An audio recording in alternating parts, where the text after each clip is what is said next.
Hola, soy Elena. El día que mi nuera, Mónica, me gritó frente a toda su familia que le entregara mi habitación a sus padres o me fuera de la casa, sentí como si el suelo se abriera bajo mis pies. Fue en mi propia casa, o al menos, en la casa que yo había ayudado a comprar. En ese instante, el amor que sentía por mi hijo se congeló y se convirtió en un doloroso témpano de hielo. ¿Alguna vez te han hecho sentir como un estorbo en tu propio hogar, después de haberlo dado todo? Antes de contarte la humillación que sentí cuando mi hijo se quedó en silencio, mirándome con lástima en lugar de defenderme, déjame un comentario diciéndome desde dónde me estás viendo, y suscríbete al canal. Créeme, no querrás perderte lo que sucede cuando una mujer de 75 años decide que ya ha aguantado suficiente. Desde que mi esposo, Arturo, falleció hace 5 años, mi vida se había encogido hasta caber en los estrechos márgenes que Mónica me permitía. Vivía con ellos en una casa impresionante en Coral Gables, una de esas residencias con jardines impecables y una piscina que brillaba bajo el sol de Miami. Yo había vendido mi hogar de toda la vida y les di una parte considerable de mis ahorros para ayudarles con el pago inicial, bajo la promesa de que siempre tendría un lugar con ellos. Sin embargo, con el tiempo, me convertí en un mueble antiguo y silencioso, útil para cuidar a los nietos cuando Mónica tenía un evento social, pero invisible el resto del tiempo. Ricardo, mi único hijo, parecía atrapado en una telaraña, siempre tratando de mantener una paz que solo existía a costa de mi dignidad, y su silencio me dolía más que cualquier palabra cruel de su esposa. Mi habitación era el símbolo de esa promesa rota. Estaba en la planta baja, espaciosa y con vista al jardín, elegida especialmente para que no tuviera que subir escaleras. Al principio, Ricardo la llamaba el cuarto de mamá, pero poco a poco, Mónica empezó a referirse a ella como el cuarto de huéspedes. Cada vez que lo decía, sentía una punzada, como si estuviera borrando sutilmente mi existencia, recordándome que mi presencia allí era temporal y condicionada. Sobre mi mesita de noche, siempre tenía una vieja fotografía en un marco de plata. Arturo y yo, sonriendo en nuestra luna de miel. Él siempre me decía que yo era más fuerte de lo que creía. En los últimos meses, miraba esa foto y me preguntaba dónde se había escondido esa fortaleza. Aquel domingo, el aire en la casa se sentía más denso de lo normal. Mónica había invitado a sus padres a almorzar. La mesa del comedor estaba puesta con la mejor vajilla, y el olor a carne asada llenaba la casa. Pero debajo de esa apariencia de normalidad familiar, había una corriente de tensión que podía cortarse con un cuchillo. Mónica se movía con una eficiencia fría, dando órdenes a la empleada y lanzándome miradas que me hacían sentir diminuta. Sus padres, dos personas de gestos altivos y sonrisas forzadas, me trataban con una condescendencia que me helaba los huesos. Yo solo quería que el almuerzo terminara para poder refugiarme en la soledad de mi cuarto, lejos de sus juicios silenciosos.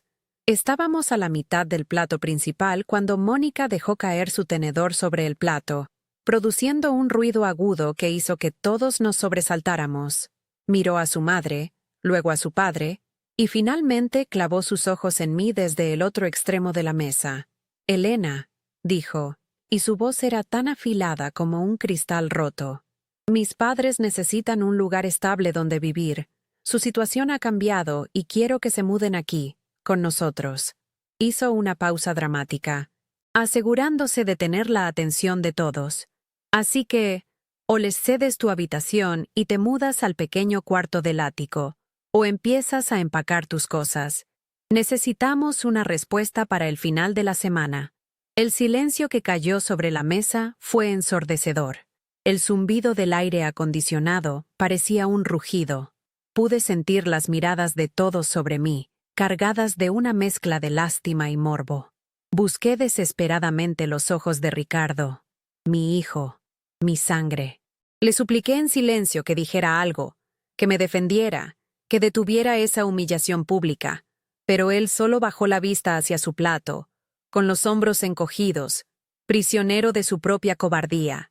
Su silencio fue la confirmación final, el golpe de gracia. En ese momento, no solo me sentí traicionada, me sentí borrada, como si los 75 años de mi vida, mi amor y mis sacrificios no significaran absolutamente nada.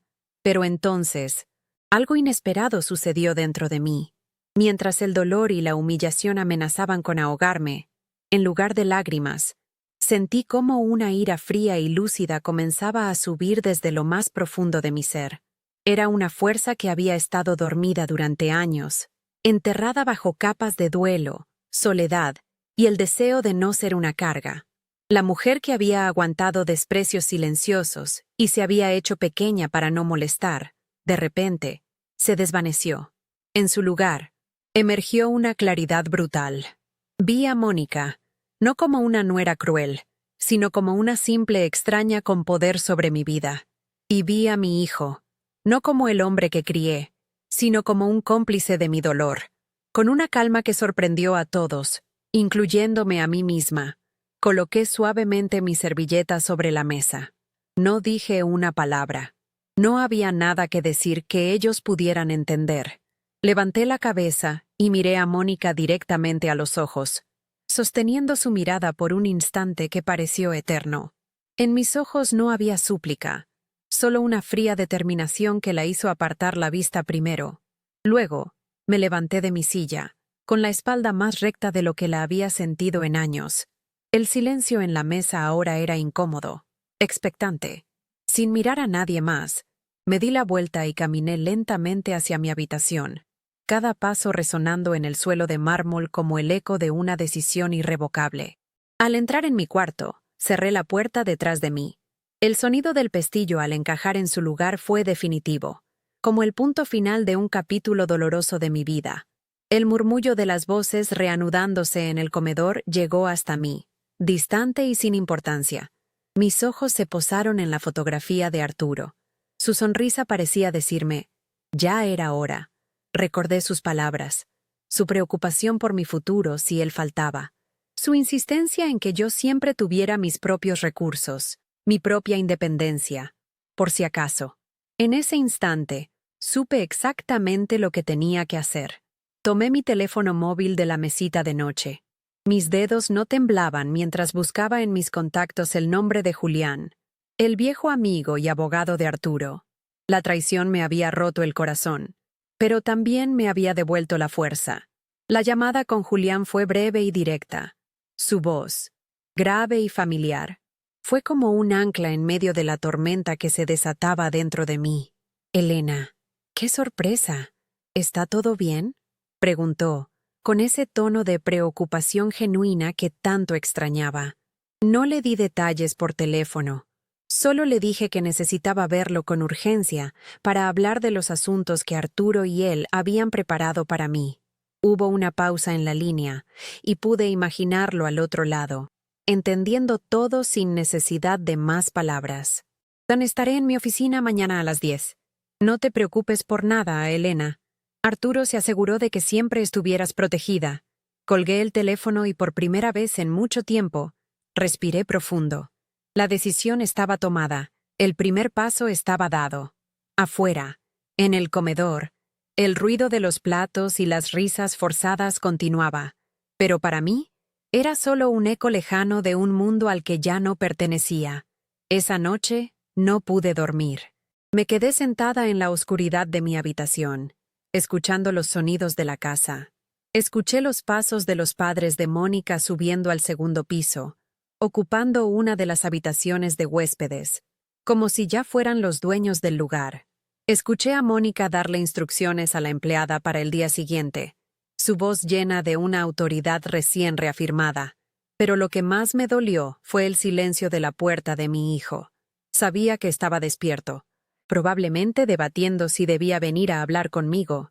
Pude sentir su indecisión a través de la madera, pero no vino.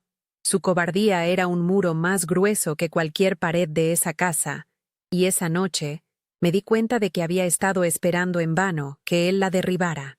El hombre que yo crié, el niño que protegí, había elegido su bando, y no era el mío. A la mañana siguiente, el ambiente era glacial. Mónica me ignoró por completo cuando entré a la cocina a prepararme un té. Actuaba como si yo fuera un fantasma, una presencia invisible que ya no merecía ni un simple buenos días. Sus padres, por otro lado, me miraban con una mezcla de triunfo y compasión condescendiente, como si estuvieran observando a un animal derrotado. Durante el desayuno, que comí en silencio en un rincón de la cocina, Mónica comenzó a hablar en voz alta con su madre sobre cómo redecorarían su nueva habitación. Hablaban de colores, de cortinas nuevas, de mover mis muebles al ático como si fueran trastos viejos. Cada palabra era una pequeña daga que se clavaba en mi corazón.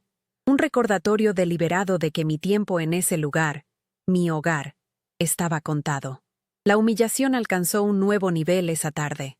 Regresé de un corto paseo por el jardín y encontré a Mónica en el pasillo, justo frente a mi puerta, con un catálogo de muebles en la mano. Estaba con Ricardo. «Mira, cariño», le decía ella, señalando una página. «Esta cama sería perfecta para mis padres. Es más moderna que... eso». Hizo un gesto despectivo hacia mi puerta cerrada. Ricardo, mi hijo, simplemente asintió, con la mirada perdida. No dijo nada para defenderme. Ni siquiera mostró una pizca de incomodidad.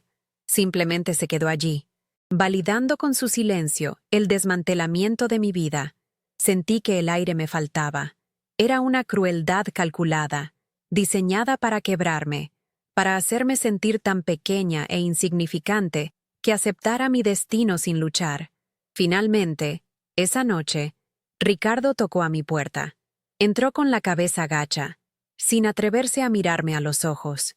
Se sentó en el borde de mi cama y comenzó a hablar con una voz suave y suplicante, la misma que usaba de niño cuando había hecho algo malo. «Mamá, por favor, trata de entender. Mónica está bajo mucho estrés. Sus padres no tienen a dónde ir. Solo te pedimos que seas flexible.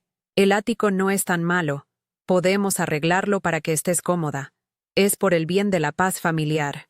Cada palabra era una justificación envuelta en una falsa preocupación. No buscaba mi bienestar, buscaba mi rendición. Quería que yo absorbiera el conflicto, que me sacrificara una vez más para que su vida pudiera seguir siendo cómoda y tranquila. Fue en ese momento que la última brasa de esperanza que albergaba por él se extinguió. Lo miré, y por primera vez, no vi al niño que amaba, sino a un extraño. Un hombre débil que estaba dispuesto a vender la dignidad de su propia madre por una vida sin confrontaciones. Mi voz, cuando finalmente hablé, fue tranquila, desprovista de toda emoción. «No te preocupes, Ricardo», le dije. «He entendido todo perfectamente. Le daré a Mónica una respuesta antes de que termine la semana, como ella pidió». Mi calma pareció desconcertarlo más que cualquier grito o lágrima. Esperaba una pelea, una negociación, una súplica. No esperaba aceptación. Se levantó, murmuró un «Gracias, mamá», y salió de mi habitación, probablemente aliviado de que la conversación hubiera sido tan fácil. No tenía idea de que mi aceptación no era una rendición, sino una declaración de guerra silenciosa. Al día siguiente, la oficina de Julián se sintió como un santuario. El olor a libros antiguos y madera pulida contrastaba brutalmente con la fría y estéril modernidad de la casa de Mónica. Julián me recibió con un abrazo cálido y me sirvió una taza de café. Escuchó mi historia sin interrumpirme, su rostro endureciéndose con cada detalle de la humillación que había sufrido. Cuando terminé, se quedó en silencio por un momento, sus ojos llenos de una indignación protectora. «Arturo siempre temió esto», dijo finalmente, con voz grave. «Sabía que Ricardo era un buen hombre, pero débil de carácter. Por eso insistió en crear una red de seguridad para ti, una que nadie, ni siquiera Ricardo, conociera. Era la validación que necesitaba, la confirmación de que no estaba loca, de que el amor de mi esposo trascendía incluso la muerte». Abrió un cajón de su imponente escritorio de caoba y sacó una carpeta gruesa con mi nombre. «Elena, Arturo te dejó más que ahorros. Creó un fondo fiduciario a tu nombre hace más de 20 años. Lo alimentó discretamente con una parte de sus inversiones y ha crecido considerablemente. Legalmente, es tuyo y solo tuyo. Tienes total y absoluto control sobre él.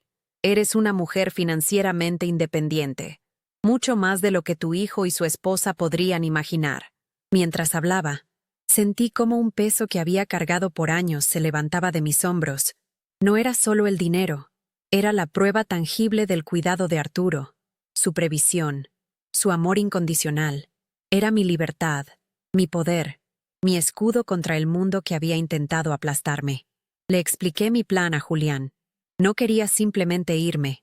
No quería desaparecer y darles la satisfacción de haberme desterrado. Quería que vieran las consecuencias de sus actos, que entendieran la magnitud de lo que habían perdido.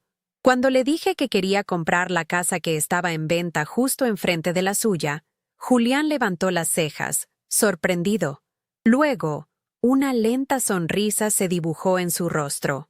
«Elena, eso es brillante», dijo, con una chispa de admiración en sus ojos. «Es una jugada maestra. No es venganza, es justicia poética.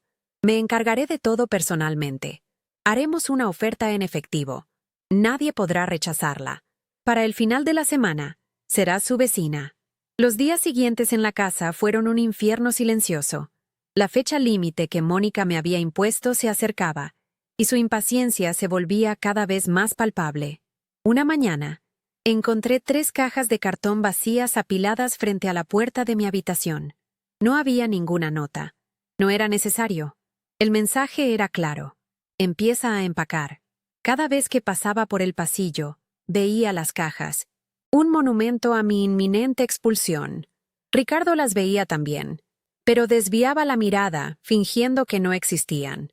La casa se había convertido en un campo de batalla psicológico, y ellos creían que estaban ganando.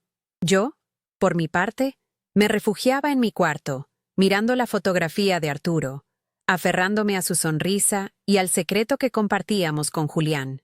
El viernes por la mañana, el último día del plazo, Mónica me acorraló en la sala de estar. Sus padres estaban detrás de ella, como 2 buitres esperando su momento. «¿Y bien, Elena?», preguntó, cruzándose de brazos, su voz goteando una falsa dulzura venenosa. «¿Has tomado una decisión? ¿El ático o la calle?» «Mis padres están ansiosos por instalarse». La miré fijamente, sintiendo la fuerza de Arturo y la promesa de Julián recorriendo mis venas. Una serenidad que nunca antes había conocido me invadió. Me permití una pequeña y enigmática sonrisa. «No te preocupes, Mónica», respondí con una calma que la dejó boquiabierta. «Tendrás tu respuesta esta tarde, y te aseguro que será una que nunca olvidarás». Me di la vuelta y la dejé allí, confundida y, por primera vez, un poco insegura. La cuenta regresiva había comenzado. Esa tarde, el aire en la casa se sentía cargado, como el silencio que precede a una tormenta. Me encerré en mi habitación, pero no para empacar. Me senté en mi sillón favorito, el que Arturo y yo compramos en nuestro 20º aniversario, y observé la vida de la casa a través de la puerta entreabierta. Escuchaba los pasos apresurados de Mónica en el piso de arriba, el tintineo de los vasos mientras sus padres se servían una bebida, y el silencio pesado de mi hijo, que parecía haberse evaporado. Cada sonido era un recordatorio de que yo era una extraña en mi propio refugio, una prisionera esperando una sentencia que yo misma iba a dictar. Mónica pensaba que tenía el control, que me tenía acorralada. No sabía que la jaula no tenía barrotes y que la puerta siempre había estado abierta. Recibí un mensaje de texto de Julián alrededor de las 3 de la tarde. Eran solo 3 palabras. «Todo está listo». Leí el mensaje y una paz profunda se instaló en mi corazón. Miré la fotografía de Arturo sobre mi mesita de noche. Su sonrisa parecía cómplice, como si supiera el secreto que yo guardaba. Le hablé en un susurro, como solía hacer cuando me sentía sola. «Lo hicimos, mi amor. Cumpliste tu promesa. Ahora me toca a mí cumplir la mía. La de no dejar que nadie me apague». Guardé el celular en mi bolso, junto con un solo objeto que había decidido llevarme de esa casa. Su fotografía en el marco de plata. El resto no eran más que cosas, objetos sin alma que podían quedarse atrás. Mi verdadera herencia, el amor y la fortaleza que él me había dejado, la llevaba conmigo. Un par de horas más tarde, la sed me obligó a salir de mi cuarto. Caminé descalza por el frío suelo de mármol hacia la cocina, esperando encontrarla vacía. Pero al acercarme, escuché la voz de Mónica, baja y conspiradora. Estaba hablando por teléfono, de espaldas a la entrada. Me detuve justo antes de que pudiera verme, oculta por la pared. Y ni te imaginas el alivio, Sandra. Finalmente se va. Ricardo estaba con sus dudas. Ya sabes cómo es, tan sentimental. Pero lo convencí. Le dije que era esto o nuestra paz. ¿Y sabes qué es lo mejor? Ni siquiera está luchando. Creo que finalmente entendió que aquí ya no tiene lugar. Le daremos el ático como si fuera un acto de caridad, pero sé que no durará ni un mes. A su edad, la gente se rinde fácil. Cada palabra fue como una aguja de hielo clavándose en mi piel. No era el contenido, que ya conocía, sino el tono. La fría satisfacción en su voz, el desprecio con el que hablaba de mí, como si yo fuera un problema que finalmente había logrado resolver. Hablaba de mi rendición como un hecho, de mi dignidad como un obstáculo superado. En ese instante, cualquier resquicio de duda que pudiera haber albergado, cualquier pequeña punzada de culpa por lo que estaba a punto de hacer, se desvaneció por completo. Se convirtió en una certeza de acero. No estaba huyendo de una situación incómoda. Me estaba salvando de una crueldad que no tenía límites. Ella no solo quería mi habitación, quería mi espíritu, y eso era algo que no le iba a entregar. Me di la vuelta en silencio, sin hacer ruido, y regresé a mi habitación. Mi corazón ya no latía con dolor, sino con un ritmo firme y decidido. Me acerqué a la ventana y miré hacia afuera, más allá del jardín perfectamente cuidado, más allá de la calle tranquila. Mis ojos se fijaron en la casa de enfrente, una hermosa residencia de estilo mediterráneo, con un techo de tejas rojas y un jardín lleno de bugambillas. Un cartel de «vendido» se había clavado en el césped esa misma mañana. Una sonrisa se dibujó en mi rostro, una sonrisa que Mónica nunca había visto. Era la sonrisa de una mujer que conocía el final de la historia, mientras los demás apenas estaban leyendo el primer capítulo. Ellos veían un final, pero yo estaba a punto de comenzar. El reloj marcó las 5, la hora de la verdad. Escuché a Mónica llamarme desde la sala de estar, su voz con un filo de impaciencia. «Elena, baja, por favor, necesitamos hablar». Respiré hondo, alicé mi vestido y abrí la puerta. Caminé por el pasillo, pasando junto a las cajas de cartón vacías que ella había dejado allí como una amenaza silenciosa. Ahora me parecían ridículas, un testimonio de su arrogancia. Entré en la sala de estar. Mónica estaba de pie junto a la chimenea, con los brazos cruzados. Ricardo estaba hundido en un sofá, con la mirada fija en el suelo. Sus padres estaban sentados en otro sillón, como un jurado listo para dictar sentencia. El ambiente era tenso, cargado de una expectación triunfal por su parte. «Y bien», comenzó Mónica, sin rodeos. «¿Cuál es tu decisión? Espero que haya sido razonable». Su sonrisa era una línea delgada y cruel. Me detuve en el centro de la habitación, sintiendo todas las miradas sobre mí. No me sentí intimidada. Por primera vez en años, me sentí más alta, más fuerte. Los miré a todos, uno por uno, deteniéndome un segundo más en los ojos de mi hijo, que finalmente se atrevió a levantar la vista. En su mirada, vi una súplica cobarde, un deseo de que todo terminara rápido y sin dolor para él. La decepción fue tan profunda que se transformó en una extraña liberación. Ya no esperaba nada de él. «Sí, Mónica, he tomado una decisión», dije, y mi voz sonó clara y firme, llenando el silencio de la habitación. «Y tienes razón, he decidido ser muy razonable». Hice una pausa, dejando que la tensión creciera. Ricardo se enderezó un poco. Mónica levantó una ceja, intrigada por mi calma. «Pero mi respuesta no es algo que pueda darles aquí adentro. Es algo que necesitan ver con sus propios ojos». Su expresión cambió de la arrogancia a la confusión. Vi un destello de irritación en los ojos de Mónica. No le gustaban los juegos. No le gustaba perder el control del guión que ella había escrito. «¿De qué estás hablando?», espetó. Ignoré su pregunta. «Por favor, acompáñenme afuera», dije. no como una petición, sino como una instrucción. Mi serenidad los desarmó. Nadie se movió por un instante. Estaban demasiado sorprendidos por mi inesperada autoridad. Luego, lentamente, me di la vuelta y comencé a caminar hacia la puerta principal. Escuché el murmullo de sus voces confundidas detrás de mí, el sonido de sus pasos vacilantes mientras decidían seguirme. Sabía que su curiosidad era más fuerte que su desconcierto. Querían ver el acto final de mi supuesta rendición, y yo estaba más que feliz de ofrecérselo. Abrí la pesada puerta de madera y salí al cálido aire de la tarde de Miami. El sol comenzaba a descender, tiñendo el cielo de tonos anaranjados y púrpuras. El césped, perfectamente cortado, se sentía suave bajo mis zapatos.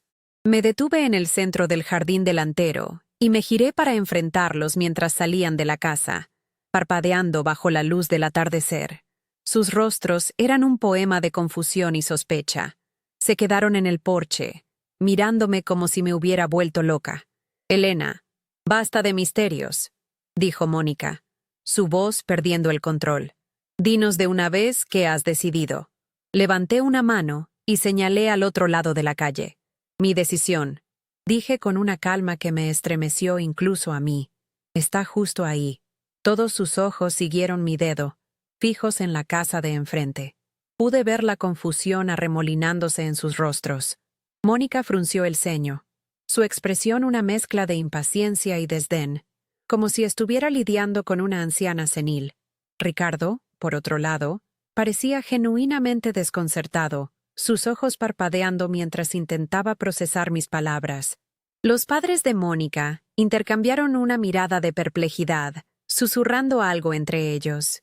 Por un largo momento, el único sonido fue el canto de las cigarras en los árboles y el suave murmullo del tráfico a lo lejos. El sol poniente proyectaba largas sombras a través del césped, y la escena parecía congelada en el tiempo, un tabló de arrogancia enfrentándose a una verdad que aún no podían comprender. «¿Qué se supone que significa eso?», espetó Mónica finalmente, rompiendo el hechizo. Su voz estaba teñida de irritación. Cruzó los brazos sobre el pecho, una postura defensiva que delataba su creciente inseguridad. «¿Te has vuelto loca? ¿Qué tiene que ver esa casa con tu decisión? ¿Acaso esperas que te compremos esa mansión como disculpa? No seas ridícula, Elena.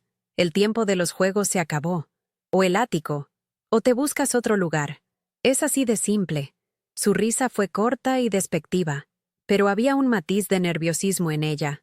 Estaba intentando reafirmar su control, reducir mi gesto a un disparate, a un último y patético intento de llamar la atención antes de mi inevitable derrota. Pero su confianza ya no era tan sólida. Podía ver una grieta en su armadura. Justo en ese momento, como si hubiera sido orquestado por un director de cine, un elegante sedán negro se detuvo silenciosamente en la acera, justo al lado del jardín. El motor apenas era un susurro. La puerta del conductor se abrió, y de ella salió Julián. Vestía un traje impecable de color gris marengo, y su cabello plateado brillaba bajo la luz del atardecer. Se movía con una calma y una autoridad que parecían fuera de lugar en nuestra tensa escena familiar. Verlo allí, en persona, hizo que mi corazón se asentara. Ya no estaba sola en esto. Tenía a mi lado la lealtad, la ley y el legado de amor de mi esposo. La presencia de Julián cambió instantáneamente la dinámica. Ya no era una anciana indefensa frente a su familia. Ahora era una clienta con su abogado. Julián caminó hacia mí con la dignidad de un juez, sus zapatos de cuero pulido apenas haciendo ruido sobre el pavimento. No miró a Ricardo ni a Mónica. Sus ojos, serios y amables, se encontraron con los míos en un gesto de apoyo silencioso. En su mano derecha, llevaba un maletín de cuero oscuro, el mismo que había visto en su oficina.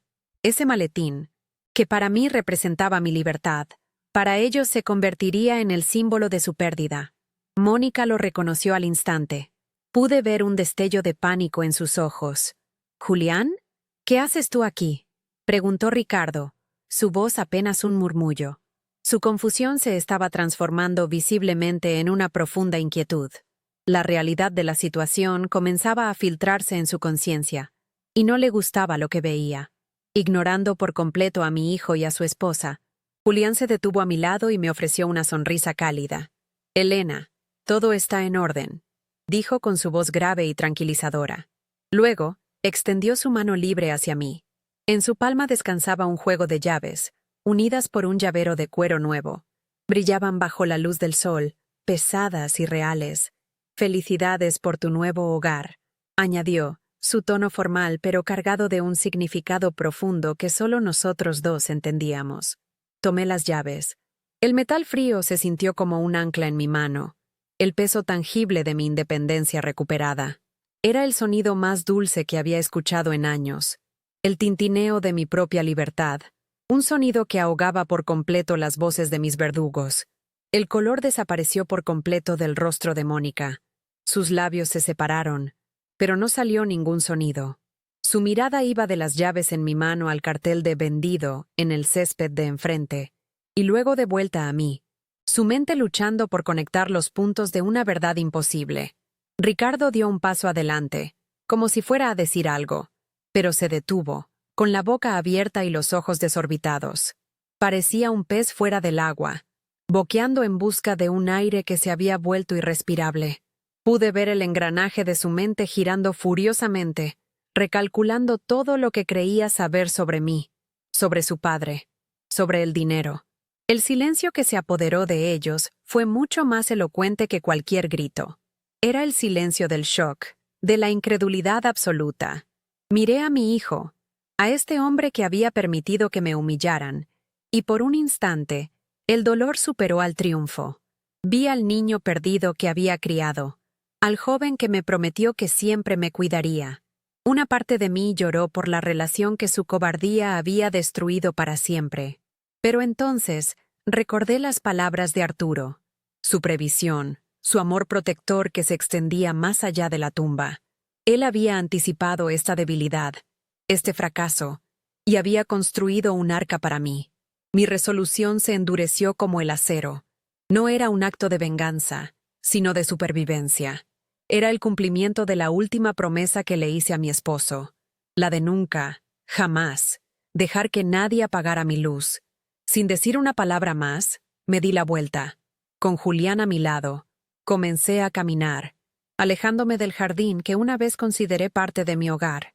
Cruzamos la calle vacía, nuestros pasos resonando en el silencio de la tarde. No miré hacia atrás, pero podía sentir sus ojos clavados en mi espalda. Cada paso sobre el asfalto era una afirmación de mi nueva vida, una línea que trazaba en el suelo, separando mi pasado de mi futuro. El aire olía a jazmín de un jardín cercano, y por primera vez en 5 años, sentí que podía respirar profundamente, sin el peso de la pena o la opresión. Estaba caminando hacia mi santuario, dejando atrás la prisión de su falsa bondad. Al llegar al sendero de piedra que conducía a la puerta principal de mi nueva casa, me detuve. El césped se sentía diferente bajo mis pies. Era mío. Me giré lentamente para enfrentarlos por última vez. Estaban exactamente donde los había dejado, figuras paralizadas en el porche de su vida perfecta y vacía. Levanté la mano en la que sostenía las llaves y les ofrecí una pequeña y serena sonrisa. No había odio en mi gesto, ni siquiera triunfo. Solo había paz, una despedida definitiva. En mi otra mano, apretaba con fuerza el marco de plata con la fotografía de Arturo, el único tesoro que había sacado de esa casa. Él estaba conmigo, sonriéndome, como siempre lo había hecho. Fue entonces cuando Julián, con un movimiento deliberado, colocó su maletín sobre el capó de su coche. Lo abrió con un clic audible que pareció resonar en toda la calle. De su interior, sacó una carpeta abultada, llena de documentos. No dijo nada, no necesitaba hacerlo. El simple acto de revelar esos papeles fue el golpe de gracia. La mirada de Mónica se fijó en esa carpeta como si fuera una serpiente a punto de atacar. Pude ver el cálculo frenético en sus ojos. Abogado, documentos, una fortuna que ella nunca supo que existía. Su rostro se contrajo en una máscara de incredulidad y pánico. Ricardo, a su lado, parecía haberse encogido, su rostro pálido y sudoroso. La verdadera magnitud de lo que habían hecho de lo que habían perdido. Estaba a punto de estrellarse contra ellos con la fuerza de un huracán. Julián no dijo una palabra, pero el gesto de abrir su maletín fue más elocuente que cualquier discurso. Vi cómo los ojos de Mónica se clavaban en la carpeta de cuero que él había extraído, como si de repente entendiera el idioma secreto del poder y el dinero, un idioma que ella creía dominar, pero del que solo conocía unas pocas frases superficiales. Su rostro, antes una máscara de arrogancia, se descompuso en una mueca de incredulidad y un pánico primitivo. El aire se espesó, cargado con la electricidad de una verdad a punto de estallar.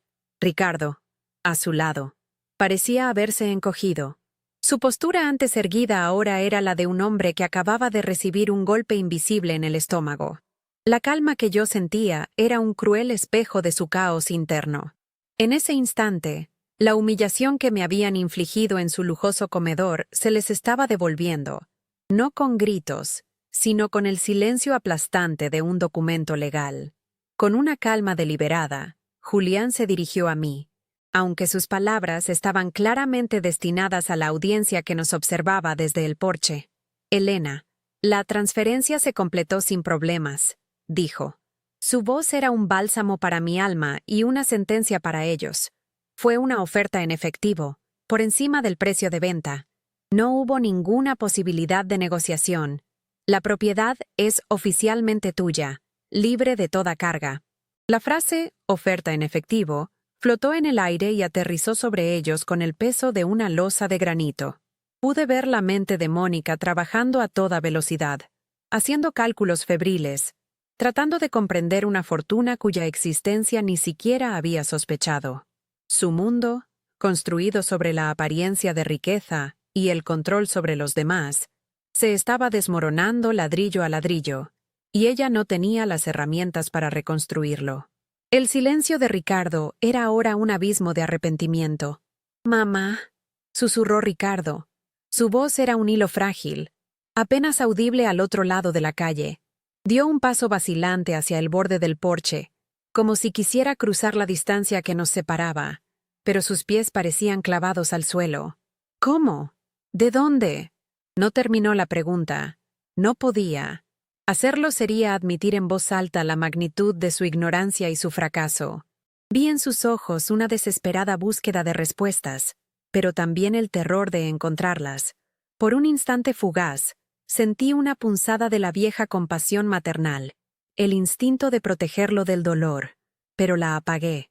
El niño que necesitaba mi protección había desaparecido hacía mucho tiempo, reemplazado por un hombre que había elegido conscientemente mirar hacia otro lado mientras su madre era despojada de su dignidad. Este dolor, este shock, era una consecuencia que él mismo había sembrado.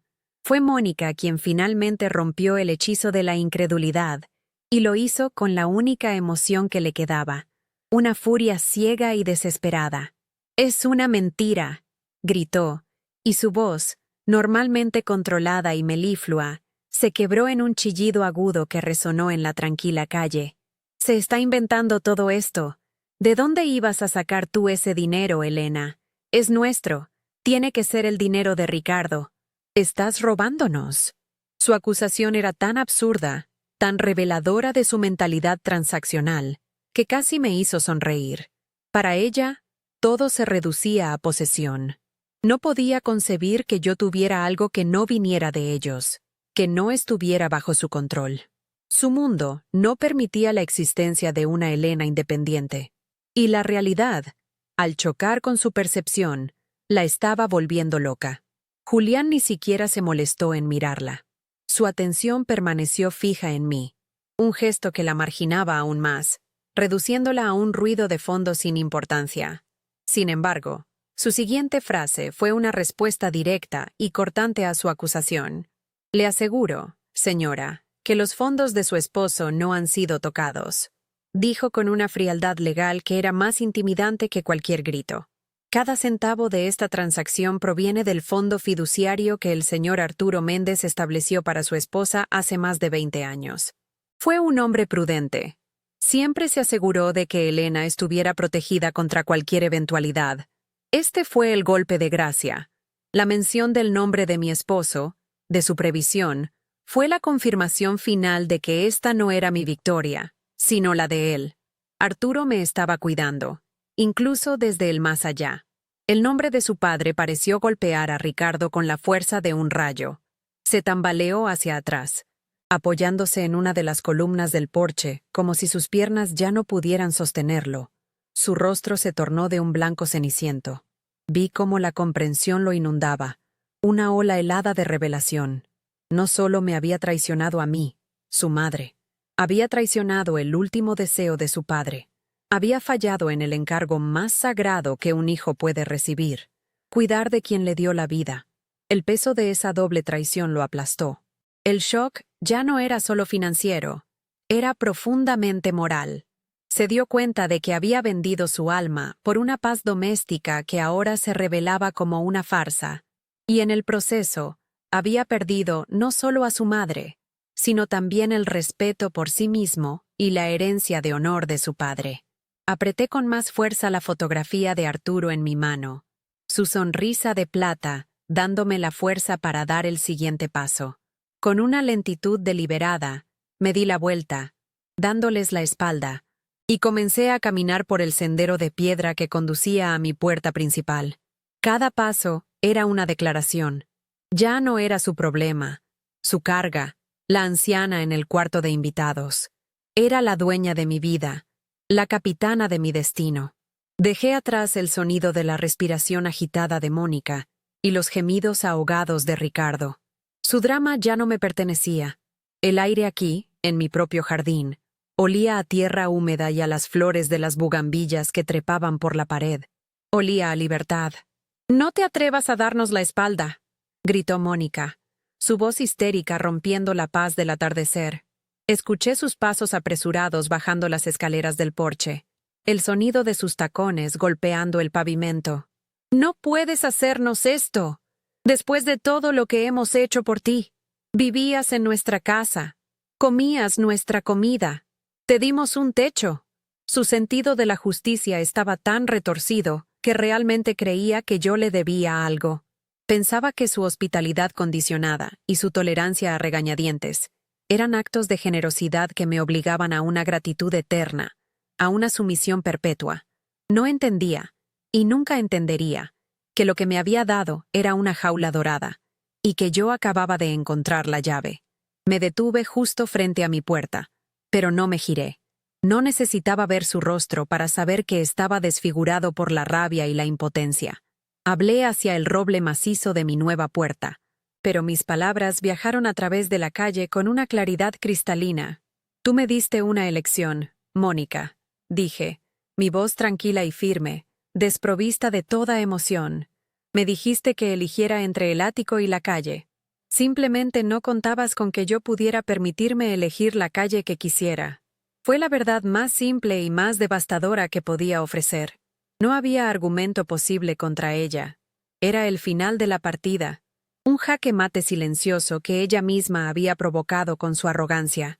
Detrás de mí, escuché un sonido extraño, un jadeo ahogado seguido de un golpe sordo. No me giré de inmediato, pero supe lo que había sucedido. La combinación del shock, la humillación pública y la repentina e irrevocable pérdida de control fue demasiado para ella. La realidad la había golpeado con una fuerza física, y su cuerpo simplemente se había desconectado. El grito ahogado de Ricardo confirmó mis sospechas. «¡Mónica!». Su voz estaba llena de pánico, la de un hombre cuyo mundo entero se había derrumbado en menos de 5 minutos. La reina había caído de su trono, y su rey, débil y sin voluntad, no sabía cómo reaccionar ante el vacío de poder. Con una calma que se sentía casi sagrada, introduje la llave en la cerradura. El mecanismo giró con un clic suave y satisfactorio. Empujé la puerta y entré en el fresco y silencioso vestíbulo de mi nuevo hogar. El olor a pintura fresca y a madera nueva era el perfume de un nuevo comienzo. Solo entonces me permití mirar hacia atrás, a través del umbral. Vi a Ricardo arrodillado junto al cuerpo inerte de Mónica en la acera, tratando torpemente de reanimarla, su rostro una máscara de pánico y desesperación. «Julián», Desde el otro lado de la calle, cerró su maletín con un chasquido definitivo. Me dedicó un breve y respetuoso asentimiento, y se dirigió a su coche. Sin prisa, cerré la puerta de mi casa, y el sonido de la madera maciza encajando en el marco fue el punto final más dulce que jamás había escrito. La tormenta estaba afuera. Yo, por fin, estaba a salvo en mi puerto. El sonido de la puerta al cerrarse fue el punto final más liberador de mi vida. Dentro de mi nuevo hogar, el silencio era absoluto, una paz que contrastaba brutalmente con el caos que había dejado al otro lado de la calle. No escuché gritos, ni el sonido de una ambulancia, solo el eco de mi propia respiración en el vestíbulo vacío. Lo primero que hice fue caminar hacia la chimenea de mármol y colocar sobre ella la fotografía de Arturo. Su sonrisa parecía iluminar la habitación. En ese instante, supe que no estaba sola. Él había construido este refugio para mí, ladrillo a ladrillo, con su amor y su previsión. Me quité los zapatos y sentí el frío suelo de madera bajo mis pies. Era el suelo de mi casa. Por primera vez en 5 años, me sentí verdaderamente en casa, y la sensación era tan abrumadora que tuve que apoyarme en la pared para no derrumbarme, no de tristeza, sino de un alivio puro y absoluto. Esa primera noche, dormí profundamente, sin los sobresaltos ni la ansiedad que se habían convertido en mis compañeros constantes. A la mañana siguiente, me desperté con los rayos del sol entrando por una ventana que no tenía cortinas, y sonreí. Hice café en una cocina que era solo mía, usando una taza que había comprado esa misma semana en una pequeña tienda de antigüedades. Cada pequeño acto, cada decisión, era una reafirmación de mi independencia. Pasé los días siguientes explorando mi nueva libertad. Compré muebles que me gustaban a mí, no los que Mónica hubiera aprobado. Pinté una pared de un azul vibrante que siempre había querido. El silencio de la casa no era un vacío, sino un lienzo en blanco sobre el cual comencé a pintar, con calma y deliberación, el resto de mi vida. La casa de enfrente, con sus ventanas oscuras y su jardín impecable, parecía un mausoleo, un monumento a una vida que ya no me interesaba observar. Desde la ventana de mi estudio, vi cómo las consecuencias se desarrollaban con la inevitabilidad de una tragedia griega. 2 días después del incidente, un coche de lujo se detuvo frente a la casa de Ricardo. Los padres de Mónica salieron con sus maletas. Sus rostros eran una máscara de resentimiento y derrota. No hubo despedidas prolongadas. Simplemente se fueron, abandonando el barco que ellos mismos habían ayudado a hundir. A Mónica no la vi durante casi una semana. Cuando finalmente apareció en el jardín, parecía una sombra de la mujer que había sido. Su postura erguida se había encorvado. Su energía dominante se había disipado, reemplazada por una apatía visible. Su relación conmigo, basada en el poder y el desprecio, se había roto por completo. Sabía, sin necesidad de que nadie me lo dijera, que nunca más volvería a cruzar una palabra con ella. El lazo se había cortado de forma limpia y definitiva. Ricardo, por otro lado, comenzó un asedio desesperado. Mi teléfono vibraba constantemente con sus llamadas y mensajes de texto, los cuales ignoré sistemáticamente. Una tarde, sonó el timbre. Me asomé por la mirilla y lo vi allí, de pie en mi porche, con los hombros caídos y una expresión de súplica en el rostro. Se quedó allí durante casi 20 minutos, como un fantasma esperando permiso para entrar en un mundo al que ya no pertenecía. No abrí la puerta, no por crueldad, sino por autoprotección. La confianza que había depositado en él se había hecho añicos, y sabía que reconstruirla no sería cuestión de una conversación apresurada en el umbral de mi puerta. Necesitaba demostrar con hechos, no con palabras, que entendía la magnitud de su traición. Establecer ese límite fue el acto más difícil y más necesario de mi nueva vida. Una mañana, encontré una carta metida por debajo de mi puerta. Era de Ricardo. Con manos temblorosas, la llevé a mi rincón de lectura y me senté. Las páginas estaban llenas de su caligrafía apresurada, manchadas en algunos puntos por lo que parecían ser lágrimas. Era una mezcla confusa de disculpas, justificaciones y autocompasión. Culpaba al estrés, a la influencia de Mónica, a su propia debilidad. Me pedía perdón, no por haberme herido, sino por haber permitido que las cosas llegaran a ese punto. Leí sus palabras y no sentí rabia. Solo una profunda y agotadora tristeza. Se disculpaba por las consecuencias que ahora sufría, no por la herida que me había infligido. Comprendí que el hombre que había escrito esa carta todavía no entendía nada. Mi relación con Ricardo quedó en un limbo doloroso. No respondí a su carta. Decidí que si alguna vez había una posibilidad de reconciliación, tendría que ser bajo mis términos. Y esos términos requerían mucho más que una disculpa escrita. Requerirían tiempo, introspección y un cambio genuino por su parte. Tendría que buscarme él, solo, sin la influencia de su esposa, y demostrar que estaba dispuesto a reconstruir no solo nuestra relación, sino también su propia integridad moral. La puerta no estaba cerrada para siempre, pero ya no estaba abierta de par en par. Ahora, él tendría que encontrar la llave, y yo no estaba segura de que supiera dónde buscar.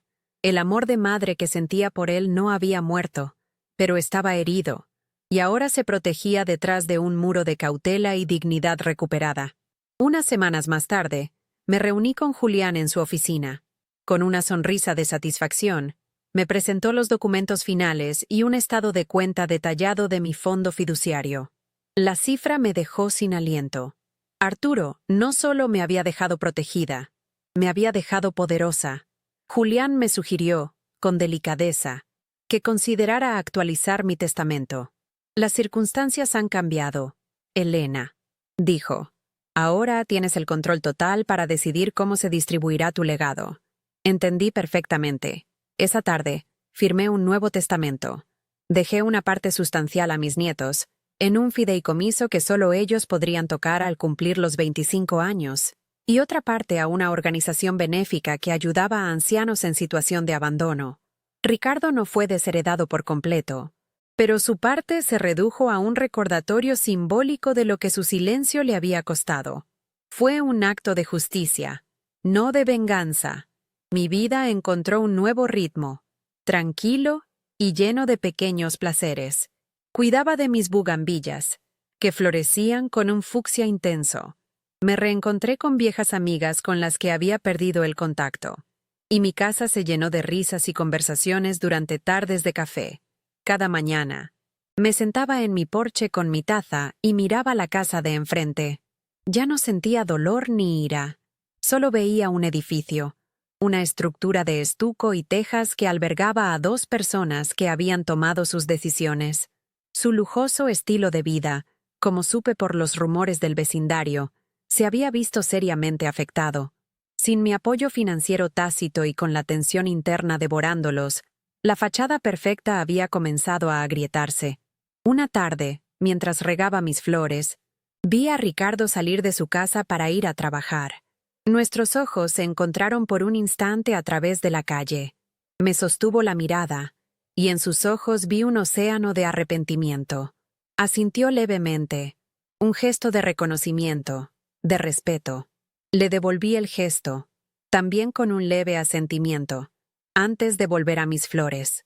No hubo sonrisas, no hubo palabras, pero en ese breve intercambio, sentí que algo se había movido. Quizás, algún día, podría encontrar el camino de vuelta, pero mi felicidad ya no dependía de ello.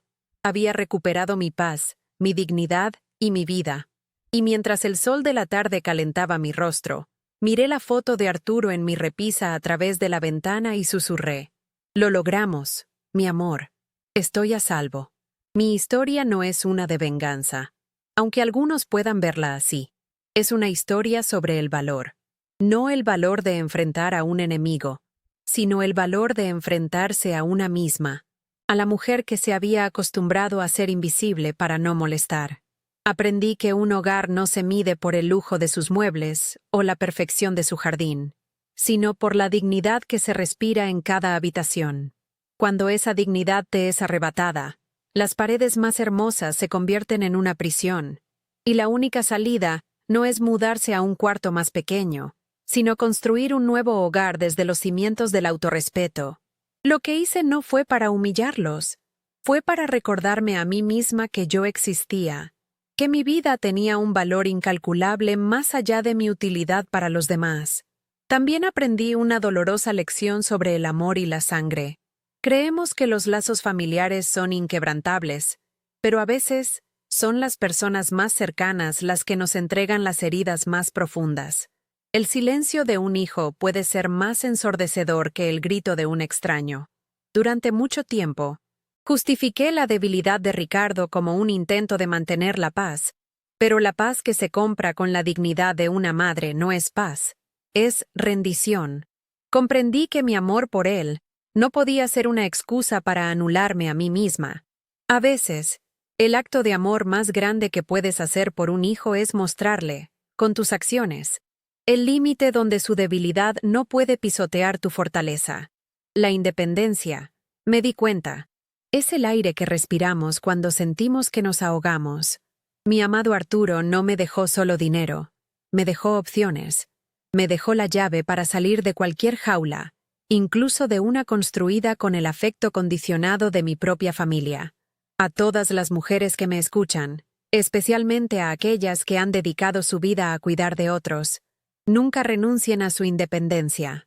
Un pequeño ahorro, una habilidad propia, un secreto guardado en el corazón que les pertenezca solo a ustedes. Esa es su verdadera póliza de seguro. No contra la muerte, sino contra la invisibilidad. Es el poder de poder decir no, gracias, y tener un lugar a donde ir, aunque ese lugar, al principio, solo exista dentro de ustedes. La fuerza verdadera rara vez grita. Mi momento de mayor poder no fue cuando los vi derrumbarse, sino en el silencio de mi habitación, cuando el dolor se transformó en una claridad de acero. Fue la decisión silenciosa de llamar a Julián. Fue la calma con la que caminé a través de ese jardín por última vez. Aprendí que no necesitas ganar una discusión para ganar tu libertad. Solo necesitas saber, en lo más profundo de tu alma, que mereces algo mejor. La dignidad no se negocia, no se debate, simplemente se reclama. Y a veces, el acto más poderoso es cerrar una puerta suavemente, sabiendo que del otro lado dejas un mundo al que ya no perteneces y al que nunca más volverás. El camino hacia la paz no siempre incluye el perdón, al menos no de inmediato. He perdonado la debilidad de mi hijo, porque entiendo sus miedos, aunque no los comparta, pero no sé si algún día podré perdonar la crueldad deliberada de mi nuera, y he aprendido que eso está bien. Mi paz no depende de su arrepentimiento, sino de mi capacidad para construir una vida donde su toxicidad ya no pueda alcanzarme. Mi nuevo hogar es mi santuario, y sus puertas solo se abren para aquellos que entienden el lenguaje del respeto y la bondad. El resto del mundo, con sus dramas y sus tormentas, puede quedarse afuera. Yo ya pasé demasiado tiempo bajo la lluvia. Si mi historia te ha tocado de alguna manera, si alguna vez te has sentido como un mueble viejo en la casa que ayudaste a construir, quiero que sepas algo. No estás sola. La fuerza que crees haber perdido sigue ahí, dormida, esperando el momento adecuado para despertar. No esperes a que alguien te dé permiso para ser feliz o para reclamar tu espacio. A veces, la persona que más necesitas que te rescate eres tú misma. Nunca subestimes el poder silencioso de una mujer que ha decidido que ya ha aguantado suficiente. Esa mujer puede mover montañas, o en mi caso, simplemente puede cruzar la calle y empezar de nuevo. Mi capítulo ha encontrado su final feliz, que es, en realidad, un comienzo pacífico. Pero sé que hay miles de historias como la mía que aún no han sido contadas. Si has vivido algo similar, si has encontrado tu propia fuerza en medio de una traición familiar, comparte tu experiencia en los comentarios.